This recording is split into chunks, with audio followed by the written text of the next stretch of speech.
Bat Story. Funny Diary of a Silly Bat for Kids. Adventure Stories for Kids. Written by Jeff Child. Narrated by John H. Feskins. Introduction. Bart is a bat, a vampire bat. Just like all the other vampire bats, he likes to drink blood. He usually feels okay in the group he is in, but he also senses that nobody ever listens to him. That's why he is about to teach the others a lesson they will never forget.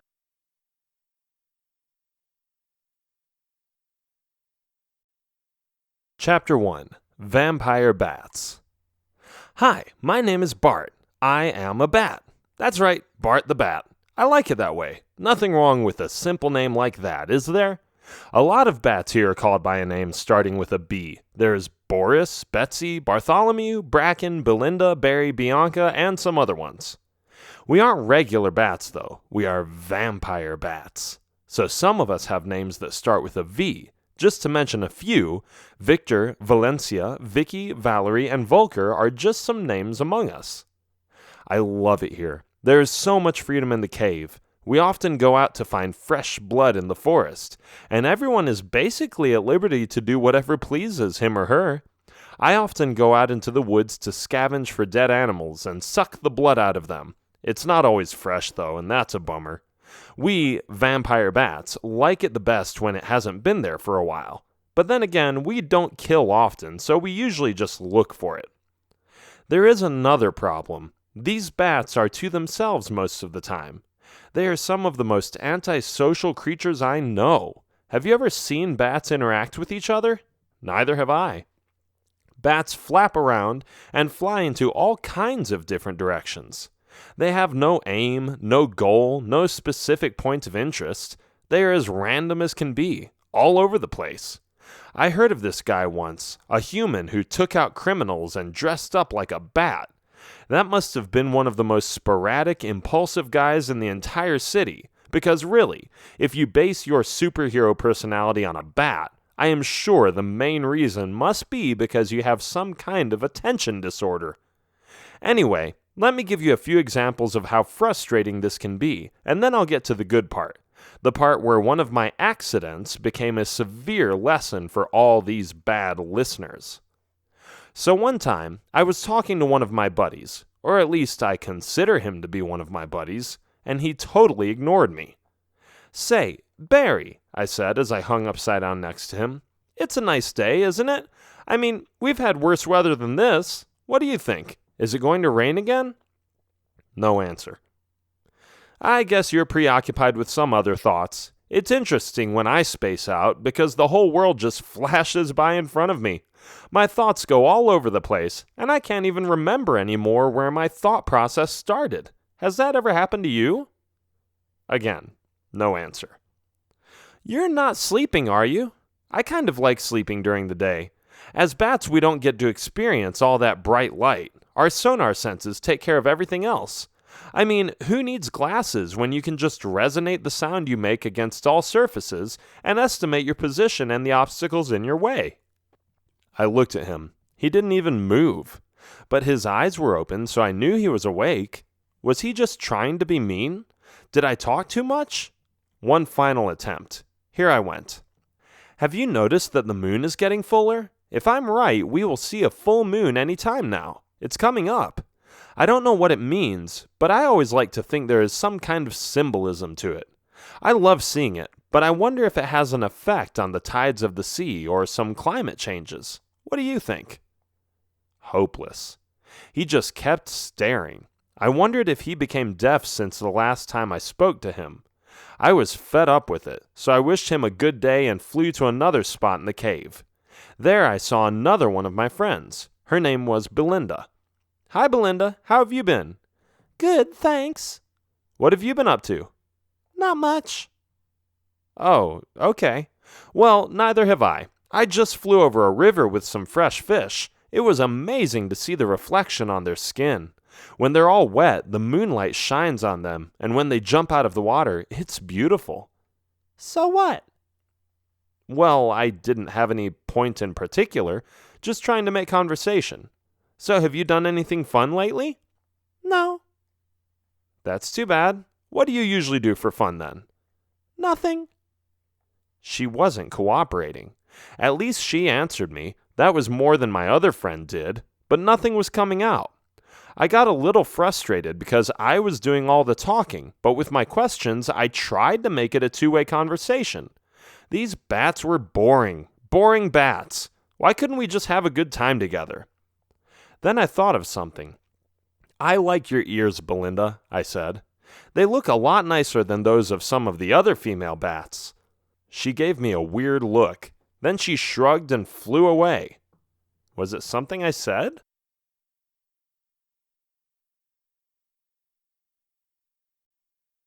Chapter 2. Fresh Blood. Needless to say, I felt completely ignored by all these rude bats, so I left them for a while. I wanted to reorganize my thoughts. What was wrong with these bats that they didn't talk to me? Were they all just in their own little world? When I left, I flew as fast as I could. I was a little reckless, I must admit, but I didn't die or anything. I was by myself and having a good time. I flew across lakes, forests, and plains, and it was a beautiful sight. Eventually, I returned from my trip and made sure I stayed with the group again, for survival reasons. At the moment I arrived in our cave, they all woke up. Most of them started sniffing. They noticed something was off. Vampire bats have a strong nose, and the blood on my face would not go unnoticed. "What's that smell?" one of them asked. "It smells great," another said. "Where is it coming from?" one of my friends asked. Then they all looked at me. They saw it. "It's on his nose," one of the bats said. "Hey, Bart, where did you get that fresh blood?" It wasn't until then that I realized I finally had their attention. I finally had the power to mess with their minds, but I was still reluctant. I didn't want to waste their valuable time, but they had kind of been asking for it. At first, I didn't want to tell them. "Never mind," I said. "Don't worry about it." But they insisted to know and kept asking. "Oh, don't be like that. Just tell us. If there's some fresh blood to drink, we want to know about it too." "But it's not important," I said, "so just forget about it." Then one of the biggest bats, Boris, came forward. "Bart, it would be terribly rude to know about fresh blood and not tell us about it. We have a right to know where you got that blood. We deserve to drink some as well." I was getting anxious. I didn't want to tell them because it didn't matter anymore, and it was a little embarrassing. But avoiding their questions wasn't going to work. They were too eager to find out. "Do you really want to know?" I asked. "Yes, tell us, man." "I'm warning you, it may not be worth your time, guys." "We don't care. It smells so good. We just want to know." I sighed. "Fine," I said. "I will show you." "Nice," Boris said. "Okay, everybody, follow Bart. He will show us the way." At that moment, I knew they would learn to listen to me. I had told them it wasn't worth their time, and they still wanted to know. I warned them about following me, but they still did. It didn't matter. They were going to find out how important it is to take someone as seemingly insignificant like me seriously.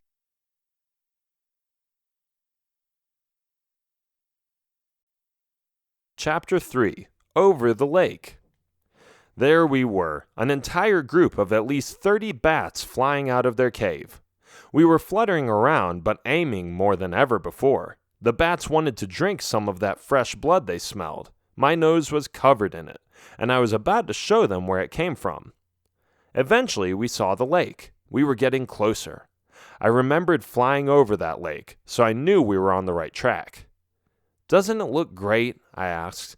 "Yes, yes," they said impatiently. "Tell us where you got that blood already." "All right," I said. "I guess you're not the kind of animals that appreciates nature's beauty. Anyway, it's past the lake. We have to fly over it." "Lead the way, Bart," one of them said. "I am thirsty."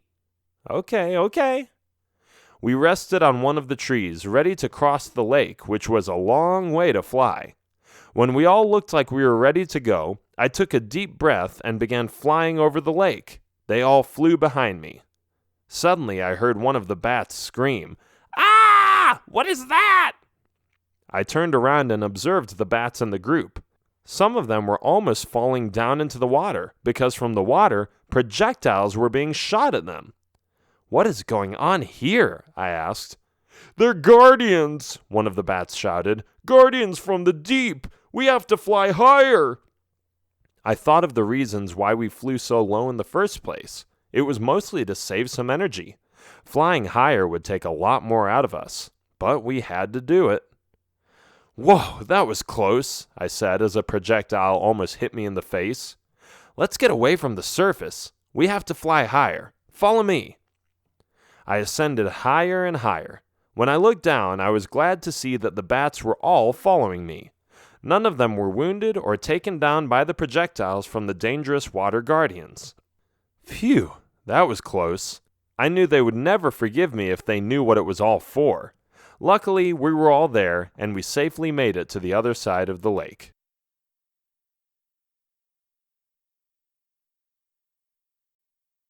Chapter 4. Through the Trees. "That was a long way to fly," one of the bats said while panting. "I'm glad we made it, though."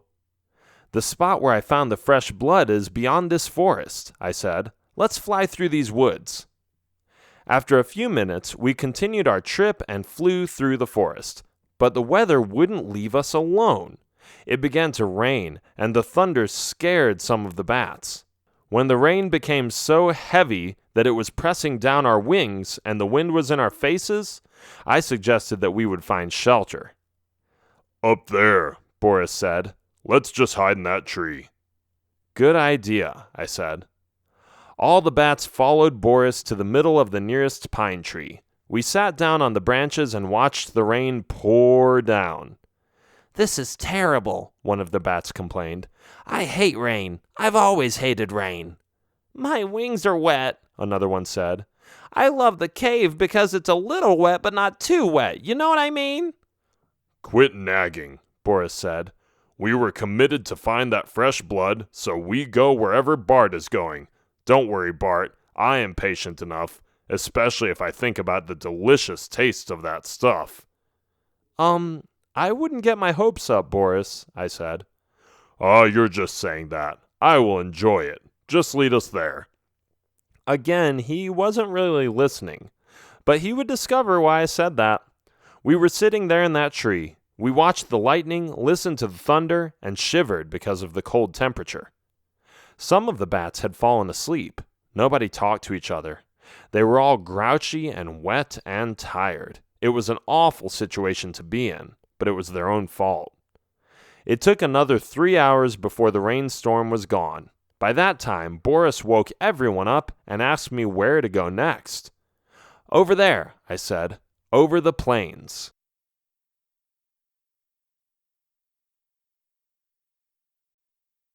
Chapter 5. Past the Plains. The plains were surprisingly dangerous compared to the last time I was there.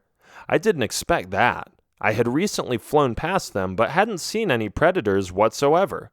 I guess the timing was just wrong this time, because even though it seemed serene at first, flying over the tall grass, seeing the exact location we were heading from miles away, we soon saw a shadow appearing in front of us.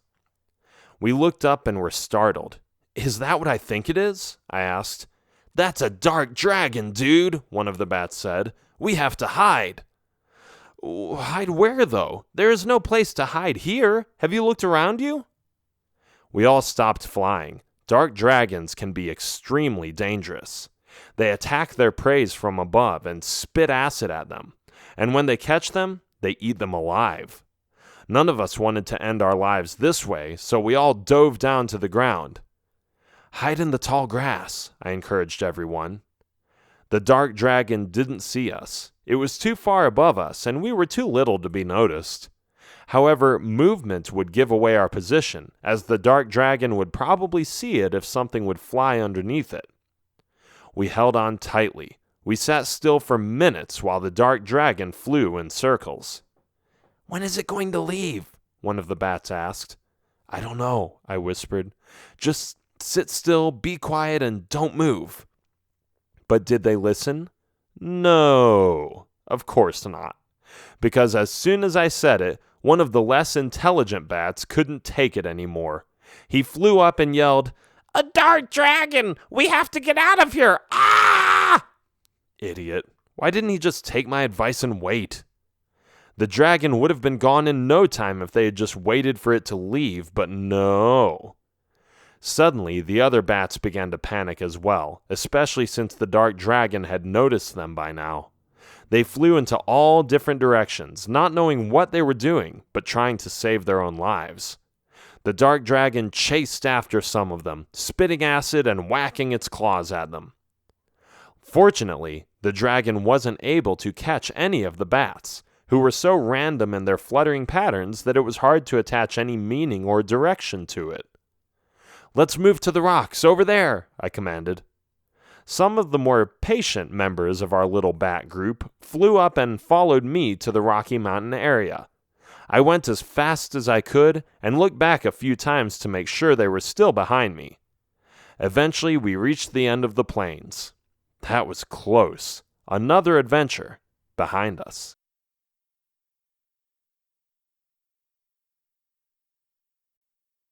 Chapter 6. Under the Moon.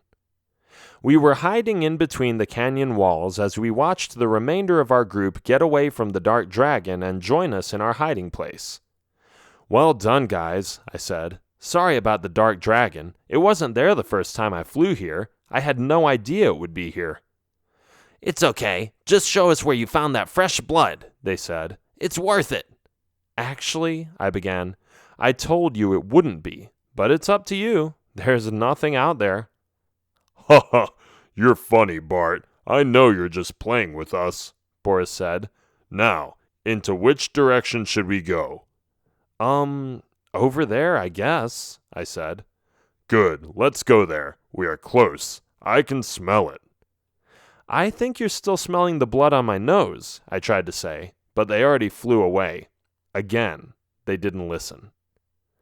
We flew through the canyon and were surprised to see some wolves, but they didn't look like regular wolves. They had clothes on, ripped ones at least, and they were walking on 2 feet as if they had been human at some point in time. "Are those werewolves?" one of the bats asked. "Sure looks like it," I said. "Wow, I've never seen a werewolf up close." "And you don't need to. Up here we are high and dry, away from those filthy creatures." "Stay away from But before I could say another word, one of the bats already started flying lower. I shook my head and put my wing on my eyes. I could not believe these stupid bats. Every time I told them something they shouldn't do, they did it anyway. "Come back!" I shouted. But it was already too late. Some of the bats flew lower to observe the ferocious werewolves from up close. One of the werewolves noticed them and jumped up, reaching for one of the bats. "Whoa!" the bat said, as it barely evaded the werewolf's attack. "Come here, you!" the wolf shouted, climbing on the canyon's wall as quickly as it could and jumping onto another bat. "Get out of there!" I yelled, but nobody listened. So I started flying lower myself and distracted the werewolves by flying around them. Shouting that the others needed to get to higher ground, I flapped into every other direction and drove the wolves crazy. "Stand still already!" the werewolves cried out in frustration. Meanwhile, the other bats got away safely, leaving the scene and getting to an altitude the wolves couldn't get to. When they were all gone, I returned to the group and raised my voice of warning again, saying that I had told them to stay away from the wolves. "What are they up to?" someone asked. "I don't know and I don't care," I said. "We have to keep going. These wolves are not our problem." They knew I was right, so they stopped nagging about it.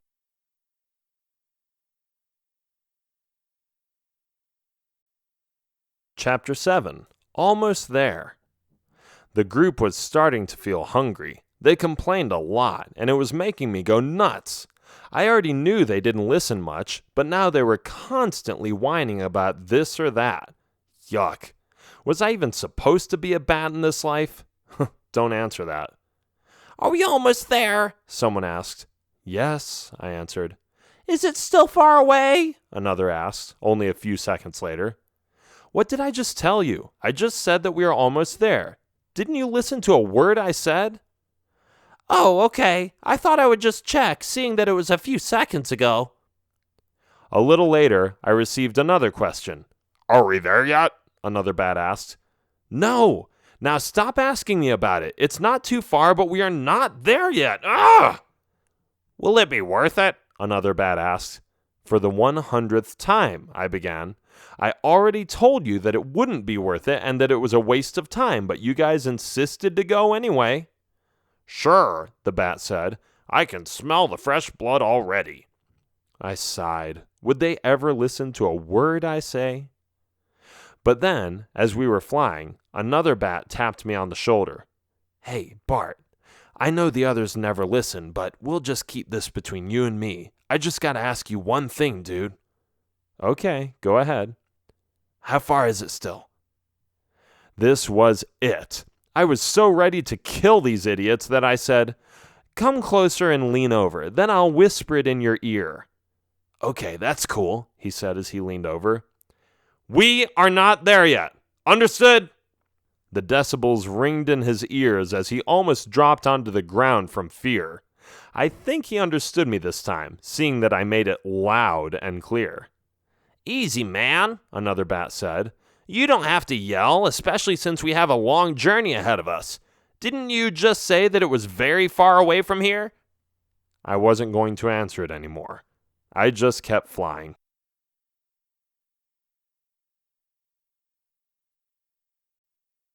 Chapter 8. Where It Came From. Suddenly, I recognized the place. This is where I first smelled the fresh blood. It really had been a long journey, but we were finally there. I almost felt a little guilty afterwards, seeing that I didn't give them much at all. The value of what I was about to say was as big as a grain of sand. I halted. I told them to stop. It was a little grove of trees. I sighed and breathed deeply. I was about to embarrass myself, but what was even more embarrassing was that all that time I had tried to tell them it was useless, but nobody had listened to me. They were so eager to follow their noses and taste buds that they forgot to get their ears checked. "Hold on," I said. "This is where it was." "Where? Where?" they said, getting more impatient by the second.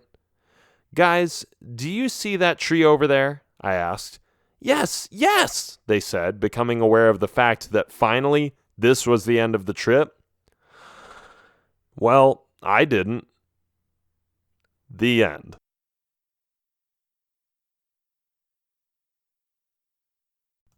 This has been Bat Story, funny diary of a silly bat for kids, adventure stories for kids.